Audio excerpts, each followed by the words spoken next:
India TV YouTube channel को subscribe करें और बेल आइकन दबाएं। 2 मई को किसका बंगाल? जी हां, यही है लाख टके का सवाल। प्रचार खत्म हो चुका है, चुनाव अंतिम दौर में है। आज ममता बनर्जी की गढ़ में भी वोटिंग हो गई। ममता का दावा है कि उनकी पार्टी का दावा है कि 2/3 बहुमत से सरकार बना रही है।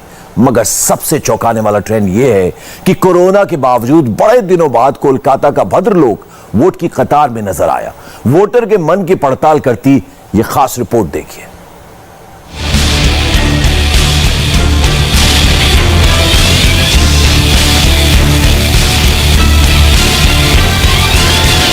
बंगाल चुनाव का 7वां चरण, ममता दीदी के गढ़ में रण, कोलकाता का संग्राम भीषण। मतदान ममता बनर्जी के अपने घर में था। कालीघाट में ममता बनर्जी का घर है। भवानीपुर ममता की अपनी सीट है। दीदी का वोट डालने का एक तय वक्त है। हर बार की तरह वो शाम 4 बजे अपने बूथ पर वोट डालने आई। बाहर निकलकर विजय मुद्रा में हाथ हिलाया। इंडिया टीवी संवाददाता अमित पालित मौके पर मौजूद थे।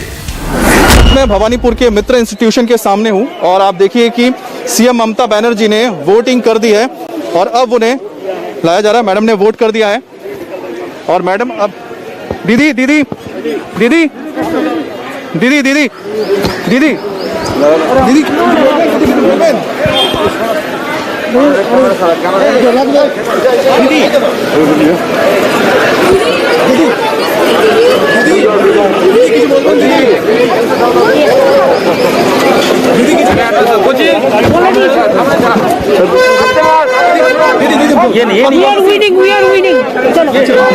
तो उन्होंने कहा है कि उन्होंने विक्ट्री साइन दिखाया ममता बनर्जी ने और उन्होंने कहा कि तृणमूल विन्स। तो उन्होंने, जब हमने उनसे सवाल पूछा इंडिया टीवी ने, तो ममता बनर्जी ने विक्ट्री साइन दिखाई और साथ ही उन्होंने कहा कि तृणमूल कांग्रेस जीतेगी। दीदी को पूरा भरोसा है वही जीत रही हैं, मगर अंतिम चरण आते आते सियासी तल्खी बहुत बढ़ गई। टक्कर एकदम साफ है, ममता बना मोदी। इस लड़ाई को आप बीजेपी वर्सेस टीएमसी भी नहीं कह सकते। अंतिम चरण के चुनाव पर कोरोना की दूसरी लहर का साया है। ममता के भतीजे अभिषेक बनर्जी भी वोट डालने पहुंचे। मीडिया के माइक सामने आए तो कोरोना के बहाने चुनाव आयोग को निशाने पर ले लिया। आरोप एकदम सीधा और दोटू। आयोग बीजेपी के इशारे पर काम कर रहा है। भाई, चुनाव आयोग का जो भूमिका रहा है इस चुनाव में, वो हम सब देखे हैं।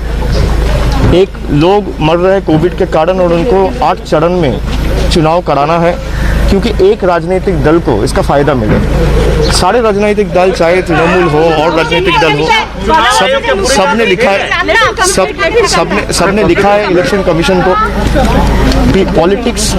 Politics is for the people are not for politics. You have to understand that. हालांकि 7वें चरण में वोटिंग सिर्फ साउथ कोलकाता में नहीं हो रही थी, पश्चिम बंगाल के 5 जिलों में हो रही थी, मगर गहमागहमी सबसे अधिक कोलकाता में ही थी। कोलकाता में आज बड़े दिनों बाद भद्रलोक को उत्साह के साथ वोट करते हुए देखा गया। इस चुनाव में इसे एक सार्थक बदलाव माना जा रहा है। लेफ्ट फ्रंट के दौर से भद्रलोक खुद को वोटिंग से दूर रखता रहा।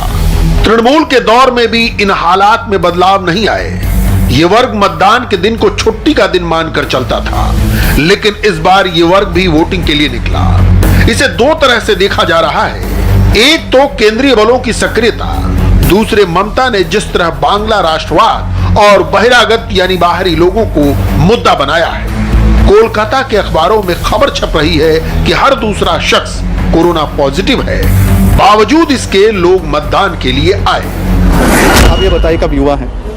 हाँ, कोरोना भी कोई मुद्दा है क्या चुनाव में?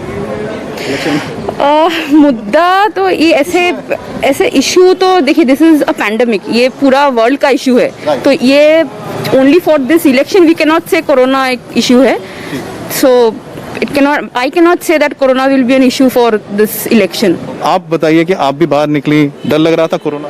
हाँ, लग रहा था। क्या करना चाहिए आपको, क्या लगता है? वोट तो देना चाहिए।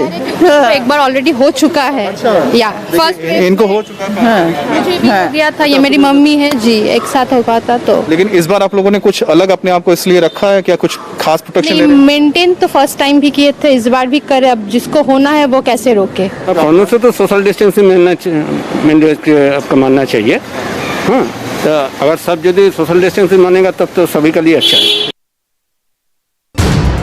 हालांकि प्रधानमंत्री नरेंद्र मोदी ने भी ट्वीट कर तमाम वोटर्स से वोट डालने और कोरोना प्रोटोकॉल के नियमों का पालन करने की अपील की। प्रधानमंत्री ने लिखा, आज पश्चिम बंगाल में 7वें चरण का मतदान हो रहा है। जनता से प्रार्थना करता हूं कि अपने अधिकार का प्रयोग करे और कोविड-19 के नियमों का पालन करे, मगर कोरोना को लेकर सुरक्षित मतदान की प्रधानमंत्री की इस अपील के बावजूद तृणमूल परिवार केंद्र सरकार और चुनाव आयोग को निशाना बनाने से नहीं चूक रहा। कोलकाता के मेयर फरहाद हकीम कोलकाता पोर्ट की सीट से उम्मीदवार हैं। हमारे सहयोगी अमित पालित ने उनसे बात की। फरहाद हकीम ने चुनाव आयोग से शुरू किया तो यूपी के सीएम योगी तक चले गए। आप कोलकाता का मेयर भी है, जिस तरह से यहाँ पर कोविड केसेस बढ़ रहे हैं, क्या आपको लग रहा है, क्या हो रहा है, परिस्थिति क्या है, क्या वजह लग रही है?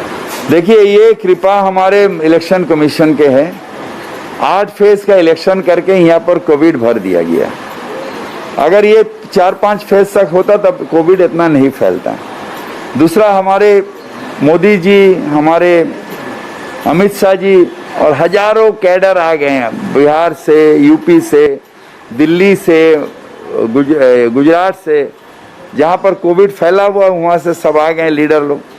जोगी जी खुद भी आ गए यहाँ पर कोविड फैला के, फिर आप जाके कोविड में भर्ती हो गए, माने कोविड में घर में रह गए। तो ऐसे बहुत सारे लोगों जो कोविड लेके आए। अब कुंभ में भी देखे जैसे कैसे कोविड फैल गया यूपी में, तो ये सब आदमी यहाँ पर आए कोविड फैला दिए। इलेक्शन तो चलो खत्म हो जाएगा, 2 तारीख को रिजल्ट भी आ जाएगा, लेकिन एक बात बताइए कि जिस तरह से our main challenge will be to fight against Covid. Covid को लेके कई जगह दिल्ली वालों ने कर दिया, मुंबई में कर दिया लॉकडाउन। आपको लगता है lockdown is the option? Lockdown is not A option. Babita, आखिरी सवाल, कितने सीट 7वां चरण चल रहा है? 2/3 मेजोरिटी आराम से आ जाएगा। सीट का बारे में हम नहीं बोल सकते क्योंकि हम अभी तक एस्ट्रोलॉजर नहीं बने हैं। हकीम का दावा है कि तृणमूल 2/3 बहुमत हासिल कर बंगाल में सरकार बनाने जा रही है। जाहिर है कोलकाता ममता बनर्जी का स्ट्रॉन्ग होल्ड है, उसमें भी साउथ कोलकाता तो ममता का घर ही है। मगर इस बार ममता भवानीपुर से नहीं लड़ रही, तो पूरा परिवार ही कन्वेंसिंग में जुटा है। सियासत से दूर रहने वाले ममता के भाई कार्तिक भी कालीघाट के एक बूथ पर तैनात नजर आए। इस वक्त मैं कालीघाट इलाके में हूं और कालीघाट भवानीपुर विधानसभा का क्षेत्र है और कालीघाट में ममता बनर्जी यानी मुख्यमंत्री ममता बनर्जी का यहाँ पर घर है। इस वक्त मेरे साथ उनके भाई कार्तिक बनर्जी हैं। दादा नमस्कार। आज का दिन तो बहुत टेंस होगा? टेंशन नहीं है, पब्लिक वोट देगा, आराम से वोट देंगे। डेमोक्रेसी के ठीक रखने के लिए सब आदमी वोट दे रही है, सुबह से धीरे से वोट हो रही है, लेकिन ठीक है। अच्छा दादा, एक बात बताइए कि इस बार दीदी ने यहाँ से चुनाव नहीं लड़ा, कहीं ऐसा लगता है कि इसका नुकसान हो सकता है? नहीं, ऐसे कोई बात नहीं है, दीदी लड़ने से अच्छा होता, लेकिन ठीक है, शोभनदा भी अच्छा आदमी है, हम लोग का इलाका का ये लोग है, बहुत काम भी किया है इधर, इसलिए कोई प्रॉब्लम नहीं है। दादा, इस बार जो फाइट आपको क्या लग रहा है, पिछली बार से कुछ ज्यादा टफ है क्या? क्योंकि बीजेपी और यहाँ पर टीएमसी नजर आ रहे हैं, ठीक है, वहाँ पर लगता है कि तीसरी कोई पार्टी नहीं है, जो जोट बना है वो भी कहीं नजर नहीं आ रहा है, ऐसा है? एक्चुअली जो हुआ है, हम लोग जो देखा है, टीएमसी छोड़कर तो इधर किसी को फिजिकली नहीं देख ले रही है। अगर वोट में कोई पार्टी को वोट मिले तो वो अलग बात है। एक्चुअली फिजिकली आप भी घूम लीजिए, देखिएगा कोई स्ट्रीट बूथ भी उसको कोई आदर्श पार्टी का नहीं है, कोई एजेंट भी नहीं है, कुछ नहीं है। ये नहीं है कि हम इधर कोई ऐसे नहीं होता है जो हम लोग जोड़ करके वोट नहीं दे सकते, वही सब कोई बात ही नहीं। आप देख लीजिए, पीसफुल वोट होता है और पब्लिक जिसको चाहता है उसको ही वोट देते हैं।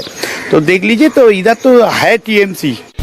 हालांकि हमने पहले ही कहा, चुनाव केवल कोलकाता में नहीं हो रहा था, बंगाल के 5 जिलों में चुनाव हो रहा था। दक्षिण कोलकाता के अलावा पश्चिम बर्धमान, मालदा, मुर्शिदाबाद और दक्षिण दिनाजपुर में 34 सीटों के लिए 284 उम्मीदवार मैदान में थे। इन उम्मीदवारों में 37 महिलाएं थीं। इस चरण में 81 लाख से ज्यादा वोटर्स ने मतदान किया। सुरक्षा बलों की सबसे अधिक सतर्कता बांग्लादेश से सटे जिलों मालदा, मुर्शिदाबाद और दिनाजपुर में थी। हमारे सहयोगी पवन नारा मुर्शिदाबाद में खुद मौजूद थे। कांग्रेस के उम्मीदवार ने बूथ से पर्याप्त दूरी का पालन नहीं किया तो उसके पोस्टर बैनर तत्काल हटवाए गए। इस वक्त हम मुर्शिदाबाद के पोलिंग बूथ नंबर 118 पर हैं। मॉडल कोड ऑफ कंडक्ट के तहत चुनाव केंद्र के 100 मीटर के दायरे में प्रचार सामग्री नहीं हो सकती, इसीलिए यहाँ मॉडल कोड ऑफ कंडक्ट के तहत कांग्रेस के कुछ झंडे, पोस्टर, बैनर जबरदस्त तरीके से यहाँ लगे हुए हैं, जिन्हें पुलिस की मौजूदगी में, पैरामिलिट्री की मौजूदगी में यहाँ से हटाया जा रहा है। यहाँ बीजेपी, कांग्रेस और टीएमसी तीनों के पर्ची बांटने के बूथ लगे हैं, यहाँ झंडे लगे हैं, लेकिन जो माहौल झंडे और बैनर से बनाया जाता है उसे हटाने की कोशिश की जा रही है ताकि मॉडल कोड ऑफ कंडक्ट को यहाँ इम्प्लीमेंट किया जा सके। नमस्ते, मैं हूं मीनाक्षी जोशी। वीडियो और खबरों से अपडेट रहने के लिए India TV YouTube channel subscribe करें, बेल आइकन दबाना ना भूलें। जुड़े रहें इंडिया टीवी के साथ।